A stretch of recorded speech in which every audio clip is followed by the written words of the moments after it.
C'est une belle journée de début d'été pour le Conseil des arts de Longueuil et pour les artistes qui seront boursés pour le travail et la passion qui les anime. Profitant de la remise des bourses aux artistes de différentes disciplines accordées par le Conseil des arts de Longueuil, la mairesse Caroline Saint-Hilaire annonce qu'elle augmente de 10% l'enveloppe des boursiers pour 2012. Du même coup, elle annonce que son administration consacre une partie de l'édifice Marcel Robida du 300 Saint-Charles-Ouest comme siège social du Conseil des arts de Longueuil. C'est aussi un moment important parce que nous procédons à la première remise de bourse dans le cadre du programme d'aide financière du Conseil des arts de Longueuil. Mais c'est aussi un moment important parce que nous tenons cet événement ici, à l'édifice Marcel Robida. Cet endroit, pour ceux qui ne le savent pas encore, est voué à devenir un lieu de culture, à devenir notre maison de la culture. Et c'est ici même, croyez-le ou pas, que c'est le Conseil des arts qui va s'installer dès cet automne.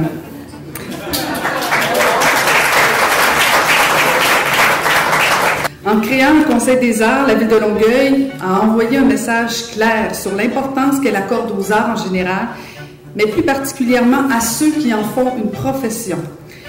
Parce que nous sommes conscients que les besoins sont grands, et à la lumière du succès de ce premier programme du Conseil des arts, je réitère publiquement mon engagement à augmenter l'aide financière d'au moins 10% dans le budget 2012.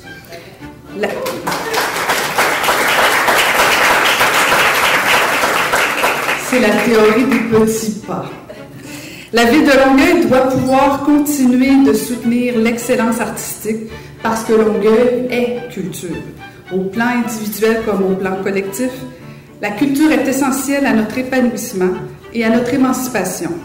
Elle est la dimension fondamentale de notre identité et le moteur de notre affirmation.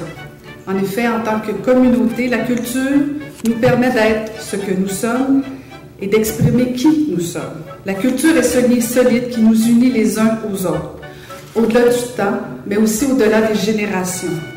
Un des vecteurs de la culture est la création artistique qui s'illustre notamment à travers le théâtre, je salue les gens du théâtre, la musique, l'humour, la littérature, le cinéma, la danse, la peinture, la sculpture.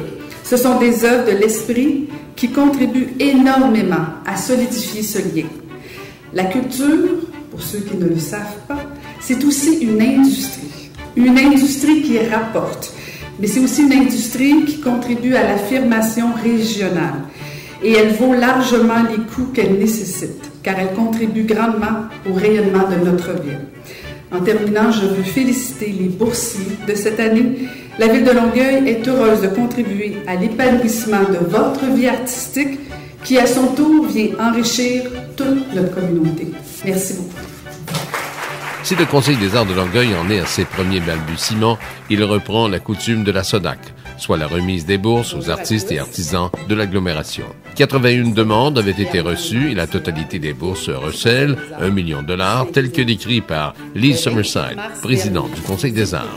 Les premières pages de l'histoire du Conseil avec le lancement de l'image de marque et du premier programme d'aide financière. Aujourd'hui, nous reconnaissons l'excellence.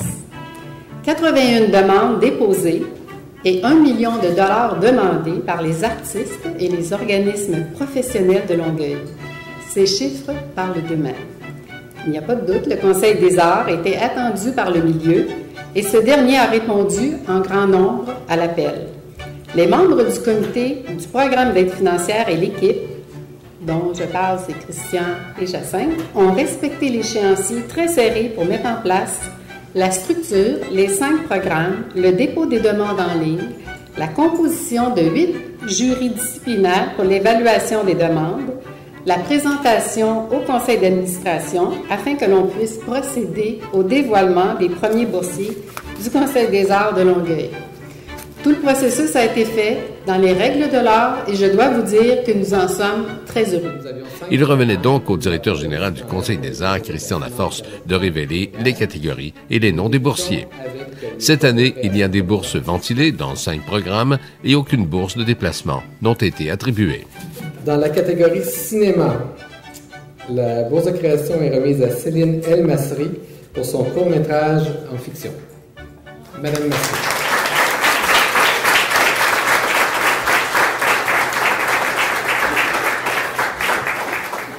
littérature, Sylvie Desrosiers pour son roman de garage destiné aux adolescents.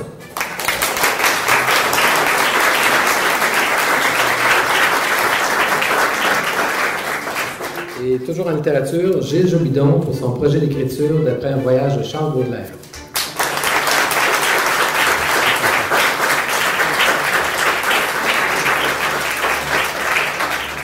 Toujours en littérature, Lucie Pépineau pour son projet d'écriture pour une série pour les jeunes, Les Aventures d'Antoine.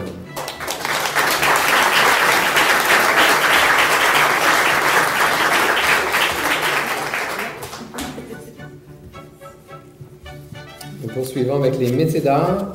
Maurice Savoie pour la réalisation de petits formats en bronze. Aujourd'hui, M. Savoie est représenté par sa conjointe Suzanne.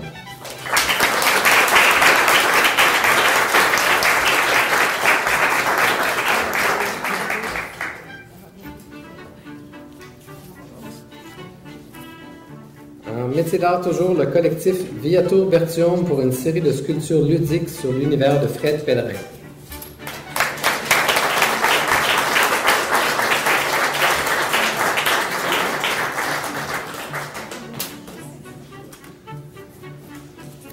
Et nous poursuivons en musique. J'ai l'impression d'être un vieux DJ. Bernard Répaud pour la création de son nouvel album jazz.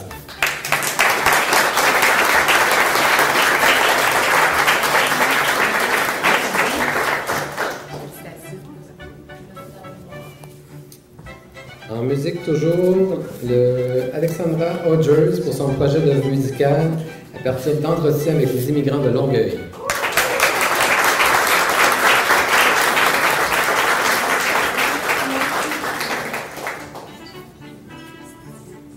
En théâtre, Sylvie Gosselin pour son projet sur Madeleine Arbour intitulé Conte Arbour.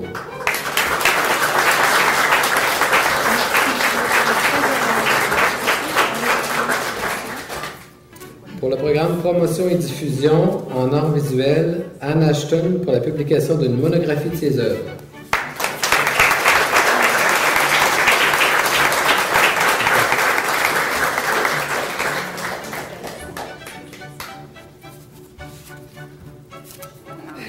Nous passons maintenant aux organismes pour le programme Développement organisationnel.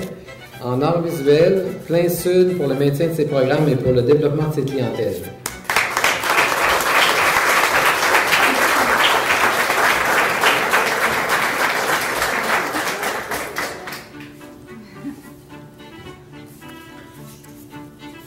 Notez que toutes les enveloppes sont vides. Hein?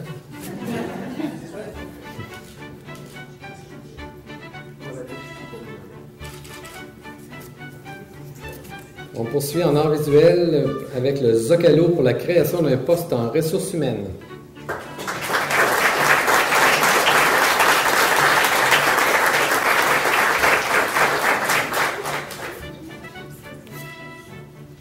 Merci. En théâtre, Théâtre Motus pour un soutien dans les 3 axes de développement, à savoir création, diffusion et développement de marché.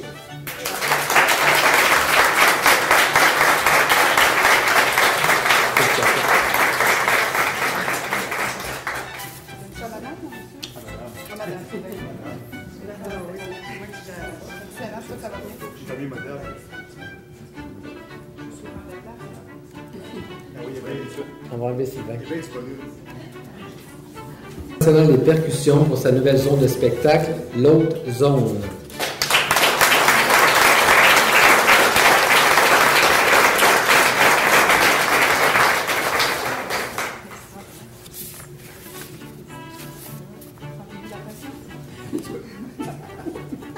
L'ensemble vocal Polymnie pour son concert entourant les célébrations de leur 35e anniversaire, avec au programme une composition inédite créée pour eux.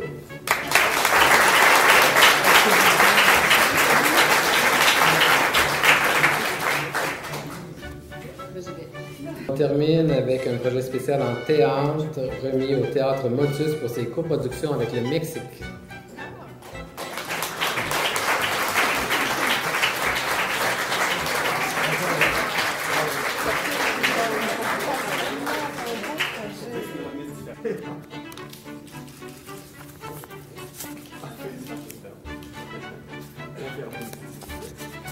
Pour le directeur du Conseil des arts, Christian Laforce, le Conseil n'a que 6 mois, mais un bel avenir devant lui. Il faut dire que dès l'an prochain, l'enveloppe attribuée aux boursiers grimpera de 10 %. Média Sud s'est entretenu avec lui. Dites-moi, comment va la culture dans le Grand Longueuil? La culture se porte très bien dans le Grand Longueuil avec la remise des boursiers aujourd'hui. Ça se passe très bien. On voit qu'il y a des talents, il y a une diversité de talents, il y a une multitude de talents aussi. Il y a des grands événements et des petits événements. En fait, il y a des artistes soliloques, si je peux dire. Il y a aussi l'organisationnel comme le Festival des percussions. Comment on fait le partage entre les deux, entre les événements pour remettre finalement les bourses? Les programmes étaient conçus que tous les organismes culturels pouvaient déposer soit au développement organisationnel ou encore aux projets spéciaux, ce qui fait qu'on a des représentants des festivals, des organismes en théâtre, en création, qui ont pu être récipiendaires des bourses aujourd'hui. La mairesse a annoncé une augmentation de 10 % finalement des subventions ou des bourses aux artistes. Est-ce que vous espérez, vous, comme directeur du Conseil des arts de Longueuil, que ça ne s'arrête pas là, qu'on mette plus d'argent dans les arts, qu'on mette plus d'argent dans le soutien des artistes? Parce que c'est quand même un langage. C'est un langage qui représente finalement le citoyen et la population. Il y a un côté très, j'allais dire populiste, mais c'est pas nécessairement le mot que je vais utiliser. Il y a un côté populaire, en fait. Bien entendu, moi, le 10 % je ne m'arrêterai pas là. C'est sûr qu'on va préparer notre budget, faire des représentations qui s'imposent à l'automne. On espérerait doubler le montant pour l'an prochain. C'est pour ça qu'on est parti à la recherche de nouveaux partenaires pour faire grossir l'enveloppe. Quand la Ville a créé le Conseil des arts de Longueuil, il y a eu un partage quasiment 50-50 entre l'argent qui allait à l'administration et l'argent qui allait évidemment aux artistes. Est-ce qu'il n'y a pas trop d'argent dans l'administration, vous pensez? Pour la première année, c'est sûr que l'enveloppe était plus considérable pour l'administration, mais pour l'an prochain, ça va changer pour qu'il y ait le maximum qui soit pour l'aide financière pour les artistes. Tous les arts sont représentés ici. Il y a le 7e art et les métiers d'art, les arts de la scène, etc. Est-ce qu'on doit privilégier, par exemple, dans les subventions, un art par rapport à un autre parce qu'il est plus populaire, plus visité, plus consommé par le consommateur? Je vous dirais que non, parce qu'avec le Conseil des arts, qu'est-ce qu'on cherchait surtout à reconnaître, c'est l'excellence. Fait qu'on ne peut pas avoir d'enveloppe dédiée pour aucun des secteurs. C'est pour ça qu'on y allait toujours pour l'ensemble de tous les secteurs qui étaient évalués puis récipiendaires des bourses aujourd'hui. Est-ce que, comme dernière question, est-ce qu'il y a une banque d'artistes impressionnante ici à Longueuil? Oui, nous, notre banque de données recèle 750 artistes et organismes juste dans le Grand Longueuil. Fait que c'est assez considérable pour une ville comme Longueuil. Alors, 18 finalement remises de prix sur 750. La moyenne est mince un peu, non? La moyenne est mince, mais c'est pas tout le monde qui a déposé. C'est pas tout le monde qui était prêt à déposer, mais c'est pour ça que l'an prochain, on va essayer de doubler le nombre de dépôts. Il y a aussi le fait qu'il faut quand même avoir le talent, mais il faut quand même avoir un produit... j'allais dire un produit de qualité totale à certains égards, c'est parce que c'est quand même un marché, là. Tout à fait. C'est pour ça qu'on reconnaissait le caractère professionnel et on soulignait l'excellence aujourd'hui. Bien, merci. Bonne continuité avec le Conseil des arts et on va vous suivre de près. Merci. Merci beaucoup.